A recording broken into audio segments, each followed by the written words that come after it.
Donc on va passer maintenant à un panorama sur l'opinion publique. Est-ce que Didier, vous nous entendez Je vous entends très bien. parfaitement? Eh ben, on vous entend aussi parfaitement.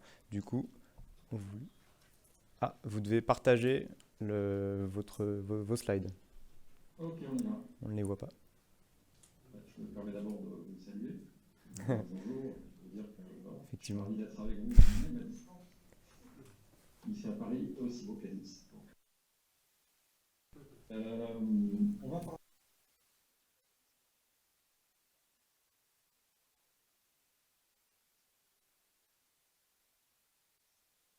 combien de kilomètres.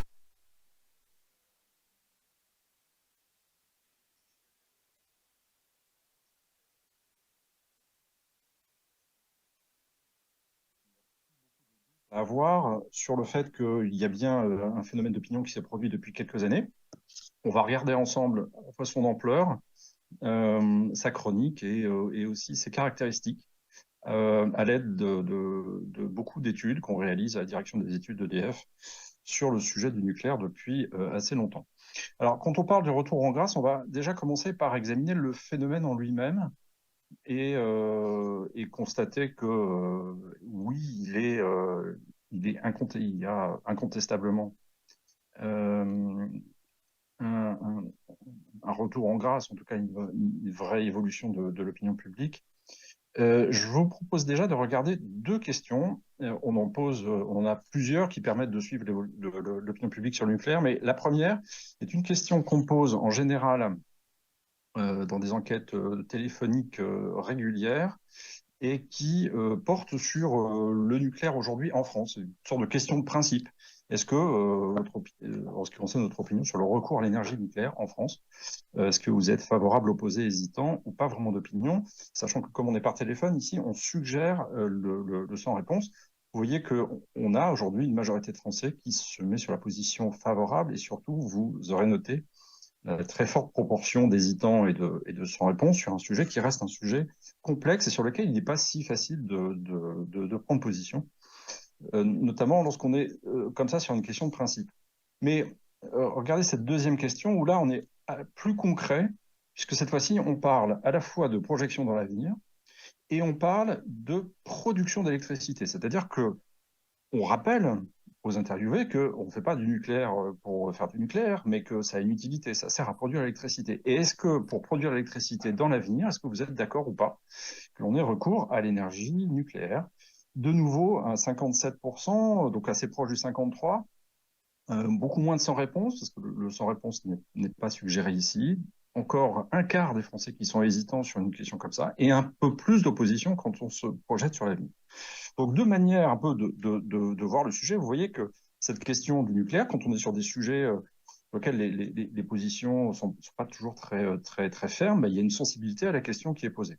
Alors, si on regarde l'évolution de la question de gauche, qui est la question de principe que l'on pose depuis Fukushima et que l'on pose plusieurs fois dans l'année, bon, l'évolution depuis 2011, elle est assez spectaculaire dans les dernières années. Et ce que vous observez tout de suite, c'est que le phénomène, il remonte en réalité aux années 2000, à l'année 2020, presque à la fin de l'année 2019, en tout cas plutôt assez clairement à partir de 2020, même si fin 2019, on en voit un peu les prémices. Autrement dit, le retour en grâce du nucléaire, c'est pas une conséquence de la crise énergétique européenne ou de la guerre en Ukraine. Ça remonte en réalité à un temps un peu plus lointain, qui est assez contemporain de la crise sanitaire. Et vous voyez ici l'historique et l'affaiblissement d'ailleurs du soutien nucléaire, non pas après Fukushima, mais après la politique énergétique qui a été menée après l'alternance de 2012. Alors la seconde question que je vous ai montrée à l'instant, qui est celle sur le recours au nucléaire dans l'avenir, ben voilà comment là aussi, elle a évolué ces dernières années. Un croisement des courbes absolument spectaculaire qui, là aussi, commence en 2020, après très forte baisse de la fin de l'année 2017. Vous voyez qu'on est aujourd'hui sur des taux que l'on n'a pas mesurés depuis 2008. Et ce qui est tout à fait étonnant, c'est la dévitalisation de l'opposition au nucléaire. En fait, plus que l'augmentation du soutien, vous voyez que des taux à 53-57%, on les a déjà connus dans les années 2008-2010, mais on n'avait jamais connu aussi peu d'opposants avec des taux, vous voyez, qui descendent en dessous de 20% d'opposition. Bon, je vous propose ici une question qui est très voisine, quasiment la même, qui a été posée dans une enquête de Sciences Po. Les enquêtes publiées donnent exactement la même chose, simplement, souvent, elles n'ont pas la même régularité que les nôtres, mais on observe bien les mêmes tendances. Alors, on peut s'interroger sur les raisons de ce revirement.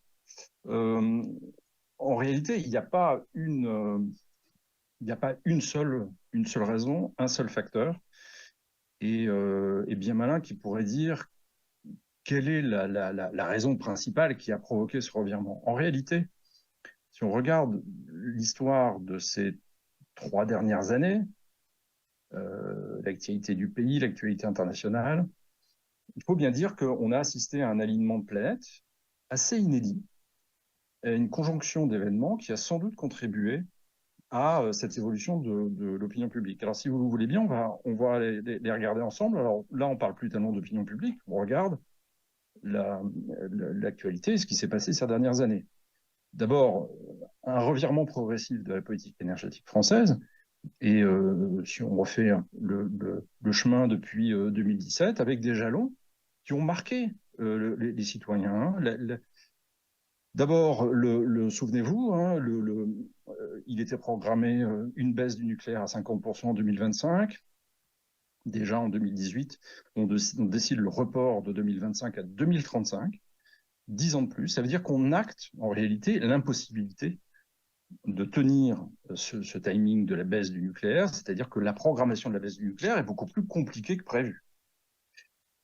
Je passe sur la démission de Nicolas Hulot, et puis, au fond, jusqu'en 2022, des jalons qui ont été posés par l'exécutif, parfois par le président lui-même, avec des discours, avec des déplacements, qui ont montré que la filière nucléaire était une filière d'avenir, qu'on allait visiter les usines du Creusot, en fait, on redit petit à petit que le nucléaire ne va pas sortir du paysage énergétique, il a une place importante, et petit à petit, on arrive au discours de Belfort en mars 2022, qui est l'annonce officielle, non seulement que le nucléaire va rester dans le mix énergétique français, mais qu'en plus, on prévoit la construction de 6 EPR. Donc, on imagine bien quand même le chemin parcouru par rapport à la période et à la mise en application de la loi de transition énergétique en 2015. Donc, les Français perçoivent ça. Et il y a une partie du public qui est quand même très influencée par les décisions des décideurs publics dans un domaine où ils estiment que c'est de leurs compétences et qu'il s'agit de la souveraineté de l'État de décider de ces sujets liés au nucléaire. Il y a un autre élément qui a joué positivement, c'est la crise sanitaire. Et la crise sanitaire, elle débouche très très vite en 2020, puis dans les années qui suivent, par la réinterrogation de notre politique industrielle et le constat que ce pays qui n'est même plus capable de produire des masques, qui n'est plus capable de produire du Doliprane, a un problème avec son industrie. Et évidemment, la réflexion sur non seulement la compétitivité industrielle du pays, mais aussi la composante énergétique de cette industrie est reposée, revient très très fortement dans le débat. Et donc ça, là aussi, ça pousse très fortement en faveur du retour au nucléaire.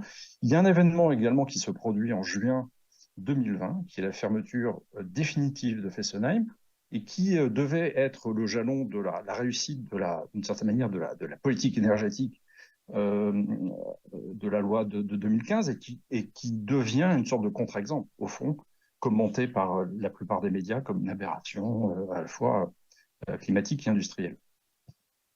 Il y a la crise énergétique européenne, qui n'a fait qu'ajouter au dossier avec la crise ukrainienne et puis la crise des prix qui s'ensuit. Et de nouveau, une nouvelle thématique qui s'impose et qui vient construire une légitimité supplémentaire au nucléaire, c'est l'indépendance énergétique, qui revient, qui est un vieux débat, quelque chose qui avait été relativement oublié, notamment par les générations d'aujourd'hui, qui n'avaient pas connu le choc pétrolier. On reparle de souveraineté énergétique. Et donc, le nucléaire, évidemment, est tout à fait bien placé pour jouer une carte positive dans ce domaine. Et puis, enfin, l'accélération de la question climatique qui remonte. C'est une sorte de fil rouge qu'on peut dater dans les années 2018, en fait, avec les premières marches pour le climat. Mais l'intensification de ce débat, de la question climatique, des événements climatiques, évidemment, déplace le sujet de l'écologie vers la question de la décarbonation et des énergies qui vont permettre de décarboner, et d'où, évidemment, là aussi, la place prépondérante qu'occupe le nucléaire dans un mix national qui est annoncé comme étant nucléaire et renouvelable. Et puis, on pourrait y ajouter d'autres éléments qui ont poussé aussi à ce revirement. D'une certaine manière, la crise de l'éolien terrestre, la remise, les problèmes d'acceptabilité des aides de ce qui a été présenté assez longtemps comme l'alternative au nucléaire, des écologistes qui, de toute façon, sont beaucoup moins offensifs sur cette question nucléaire parce que challengés dans leur propre troupe par les questions ou par des groupes concurrents par la question du changement climatique, des médias qui, à partir de 2020, questionnent très franchement les choix précédents de la transition énergétique et dont on voit bien que le traitement du nucléaire n'a plus rien à voir avec ce qu'il était entre 2012 et 2017. Et puis, dernier élément, le fait que le modèle allemand soit devenu un contre-modèle, est devenu un véritable repoussoir, avec le dernier clou dans le cercueil ayant été la crise énergétique et la dépendance au gaz russe. Donc tout ça est un contexte absolument formidable et qui se conjugue formidablement bien pour pousser le nucléaire vers le haut. D'ailleurs, quand on pose la question en début 2023, on pose la question aux Français eux-mêmes, est-ce que vous avez changé d'avis sur le nucléaire? Alors oui, 27% vous disent je suis devenu plus favorable au nucléaire ces dernières années. Question posée depuis début 2023. Alors, dans cet ensemble de raisons, qu'est-ce qui surnage et qui, de l'aveu même des interviewés, a pesé le plus? Vous ne serez pas surpris de voir que les deux raisons avancées par ceux qui ont changé favorablement d'opinion sur le nucléaire, c'est la question du prix, d'abord, et la question de la pénurie. Donc, on revient, au fond, à quelques-uns à deux on va dire, des trois fondamentaux du soutien au nucléaire dans l'opinion publique française, c'est-à-dire l'indépendance énergétique, la continuité d'approvisionnement, la puissance, et le prix. Simplement, dans le contexte de 2023, on est plutôt, le prix a pris une position quand même très, très importante, alors que finalement, l'atout prix du nucléaire était plutôt en déclin depuis quelques années, mais avec l'augmentation des prix de toutes les énergies, évidemment, ce sont les deux raisons essentielles. Indépendance énergétique venant en troisième position, mais un peu derrière quand même. Vous voyez que la question climatique, les rejets de CO2, n'est pas une raison essentielle. Aujourd'hui, elle n'est une raison essentielle que pour une petite frange de la population.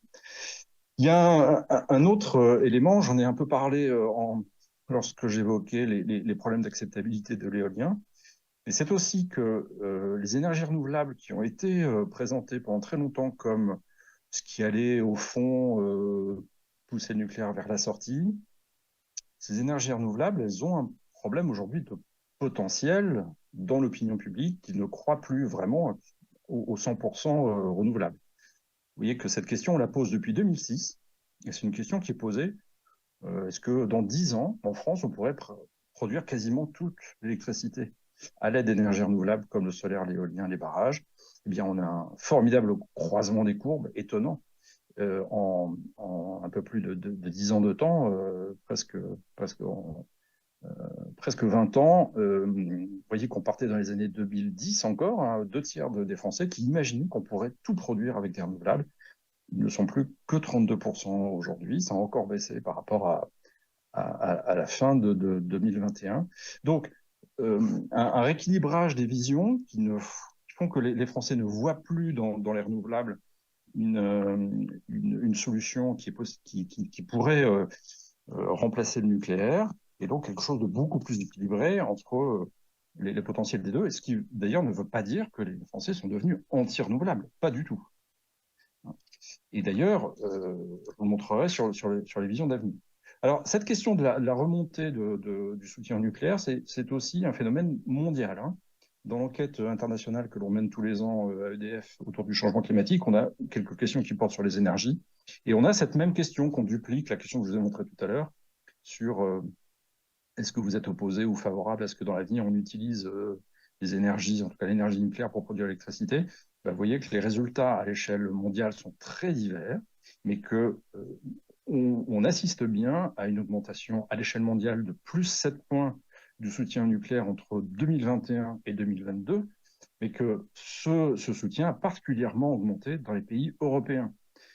Et où on observe des augmentations même très nettes dans des pays qui ne sont pas des pays pro-nucléaires, vraiment pas, hein, comme l'Italie, l'Allemagne, l'Espagne, avec des augmentations, vous voyez, de plus 15, plus 17, plus 13. Donc évidemment, là, on est dans les conséquences de la crise énergétique européenne. Alors, les contours de ce retour en grâce, il faut les examiner on va le faire assez rapidement, mais d'abord dire que si globalement l'opinion publique, la majorité des Français devenus pro-nucléaire, il reste des clivages. Les clivages sont toujours un peu les mêmes.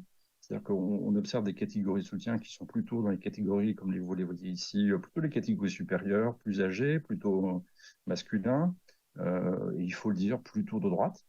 Avec une nouveauté quand même en 2023 et en 2022, le retour des catégories moyennes, moyennes supérieures, et même les ouvriers qui sont devenus beaucoup plus favorables au nucléaire qu'avant.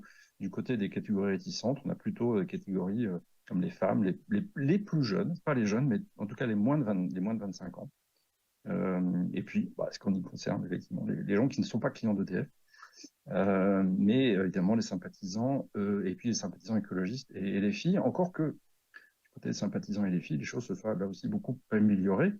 Du côté des jeunes, en réalité, bien sûr que les moins de 25 ans restent plus réticents face au nucléaire, mais enfin, quand vous voyez l'évolution chez les jeunes, vous voyez quand même le chemin parcouru, ils sont quand même nettement moins opposés au nucléaire qu'avant. On était quand même dans les années après 2012, hein, on était à plus de presque 50% des 18-24 ans qui étaient opposés au nucléaire. Ils ne sont plus que 19% en 2023. Alors, je vous le disais à l'instant, la question quand même, la question des énergies d'avenir et de la projection dans l'avenir, les Français continuent à croire beaucoup dans l'avenir des renouvelables.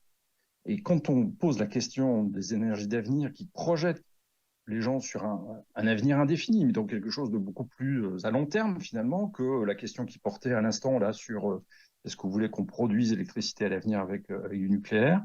Les énergies d'avenir, vous voyez que depuis 2017, le solaire reçoit un assentiment quasiment unanime, plus de 80%, on considère que ce sont les énergies d'avenir, effectivement. L'éolien n'est pas au niveau du solaire et il a plutôt tendance à reculer depuis quelques années, mais en tout cas, il ne recule pas autant que son acceptabilité a pu reculer dans les enquêtes. Et puis le nucléaire reste très en deçà. Donc le nucléaire ne peut pas encore rivaliser, notamment avec le solaire, comme une véritable énergie d'avenir. Peut-être que les Français voient encore le nucléaire comme une énergie de transition très longue, en tout cas une énergie dont il faudra ou on pourra peut-être se passer dans un avenir très très lointain, et qui nous interdit de dire que c'est l'avenir de parier sur le nucléaire. Donc il y a encore cette petite ambivalence qui fait que, comparé aux renouvelables, malgré ce que je vous ai montré tout à l'heure sur le potentiel des renouvelables, qui a quand même beaucoup décliné, l'idée des énergies d'avenir, ça reste quelque chose qui est attaché aux renouvelables. Simplement, en réalité, un des ressorts du soutien au nucléaire est quelque chose d'assez pragmatique et qu'il faut bien accepter, c'est que le nucléaire est inévitable. Et quand on pose la question, est-ce qu'on pourra se passer du nucléaire dans 30 ans, on ne pourra pas s'en passer, la majorité des Français, en fait, aujourd'hui, dit, ben non, on ne pourra pas s'en passer. Et d'une certaine manière, on revient à la démonstration qui a été faite en 2018 de l'impossibilité de sortir du nucléaire en 2025. Il faut repousser à 10 ans. Ben, en fait, ça y est, vous avez fait la démonstration qu'en réalité, c'est quasiment impossible. Et cette opinion-là, elle s'est vraiment raffermie ces dernières années. Vous voyez, avec un peu de retard par rapport d'ailleurs au soutien global au nucléaire. C'est plutôt dans les années 2022-2023 que là, cette fois-ci, on a franchi des seuils très importants avec 62-61% des Français qui sont d'accord avec cette idée. On voit bien que ce retour du nucléaire aussi, il favorise assez différemment la prolongation des centrales ou la construction de nouveaux nucléaires. Vous voyez que les courbes de soutien à la prolongation des centrales, courbes rouges, la courbe verte, c'est la courbe des gens qui sont favorables au nucléaire. La courbe bleu clair tout en haut, c'est ceux qui disent on ne pourra pas se passer de nucléaire. Et la courbe tout en bas, c'est ceux qui sont favorables à la construction de 6 EPR. Vous voyez que la construction de 6 EPR reste encore un peu en deçà. C'est-à-dire qu'elle ne fait pas le plein des supporters du nucléaire. Il y a des gens qui sont favorables au nucléaire, mais qui ne sont pas très favorables à la construction de nouvelles centrales, qui considèrent qu'on devrait ne faire que de prolonger les centrales actuelles. Bon, de toute façon, la tendance est bonne et bien orientée sur les trois questions posées, 3-4 questions posées ici, mais on a encore un différentiel. Et l'adhésion aux 6 EPR, quand on pose la question à ceux qui sont favorables à la construction des 6 EPR, la raison principale, hein, c'est l'espérance dans un prix modéré. Donc, c'est l'équation économique et donc quelque chose qui se rapporte quand même beaucoup au quotidien, évidemment à l'anxiété due à l'inflation généralisée. On est à plus 8 de citation du prix, hein, de l'avantage prix en un an.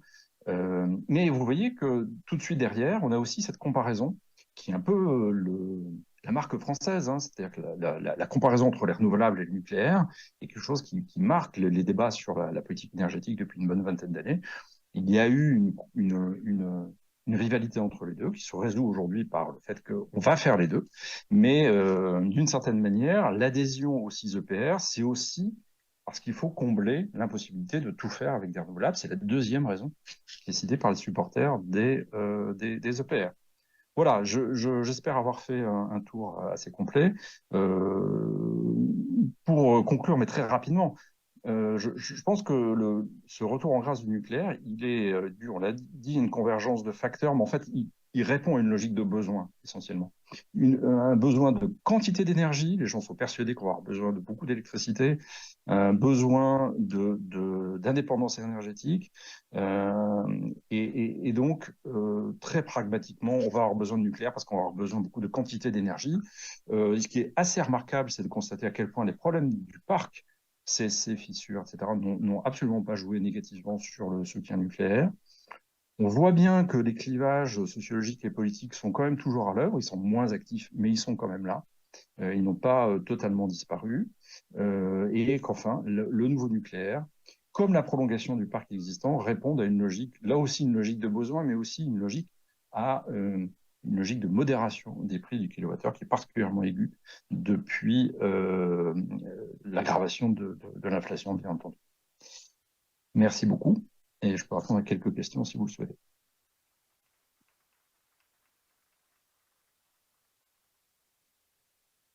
Ouais. Merci beaucoup Didier pour le panorama. Effectivement, on va pouvoir passer à un petit temps de questions si la salle en a ici.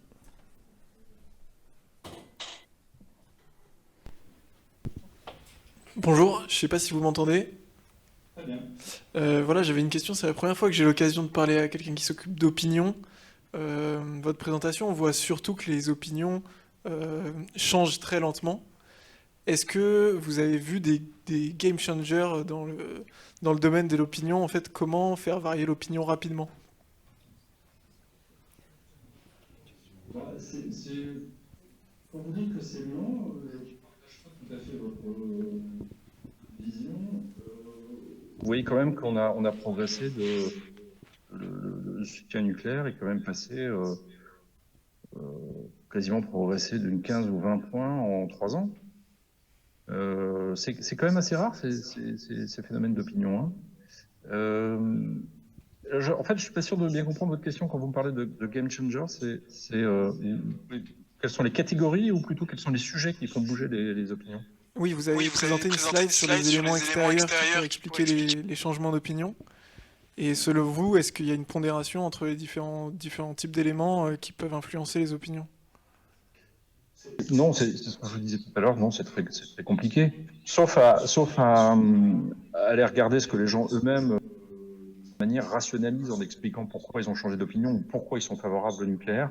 Vous voyez quand même que la question économique est prépondérante.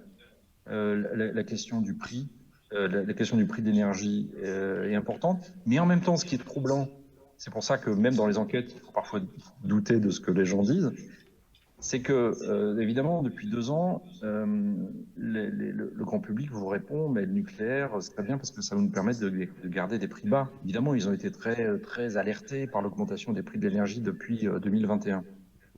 Et sauf que la remontée du soutien nucléaire, elle précède la crise économique. Elle se produit en réalité à partir de 2020. Et donc, c'est difficile de pondérer, mais il faut bien accepter que ça peut être aussi des choses qui ne sont pas totalement synchronisées.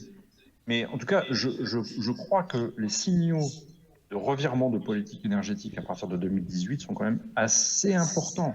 Et en tout cas, ils déplacent une partie de l'opinion qui, dans ce domaine du nucléaire, mais peut-être comme dans d'autres, a tendance à suivre un peu l'air du temps et ce que sont les grandes options de politique générale du pays. D'accord, merci.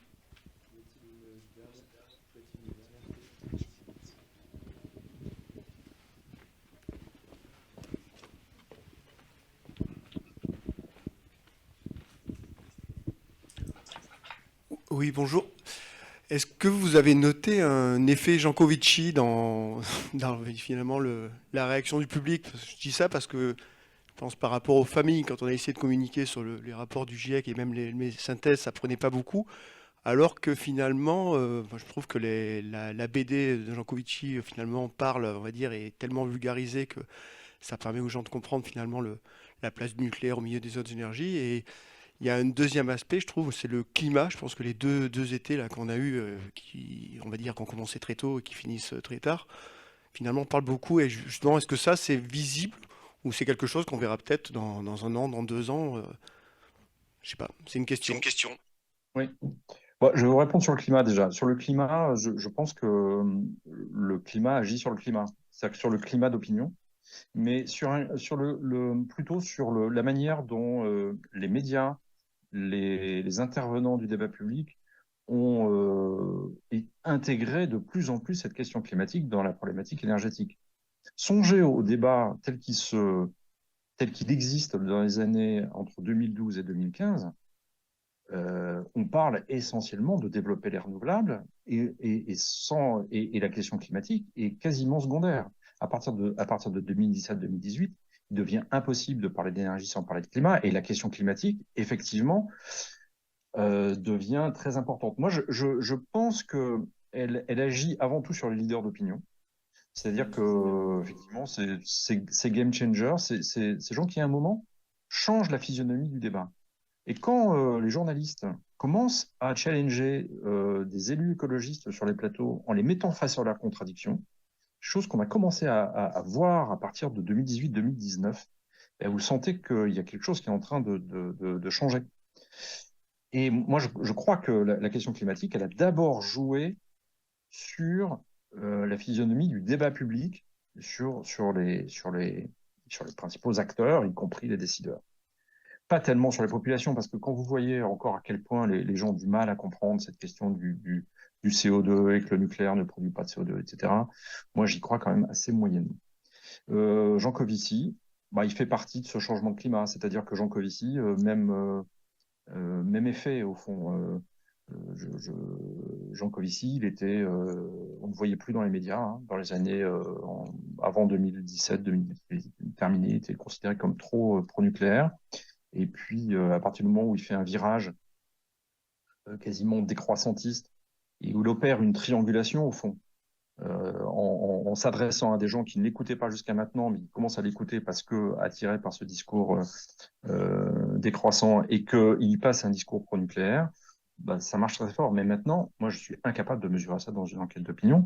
D'ailleurs, je ne me suis pas amusé à mesurer la notoriété de Jean Covici dans l'opinion, mais vous savez, il ne faut pas surestimer la notoriété de personnalités comme lui, qui sont connues sans doute dans les catégories supérieures, parmi les plus jeunes, mais pas sur l'ensemble de la population. Je crois assez peu aux effets positifs d'une personne seule, aussi influente soit-elle. Merci beaucoup pour les questions. Merci beaucoup Didier pour la présentation aussi et d'avoir pris le temps d'intervenir aujourd'hui.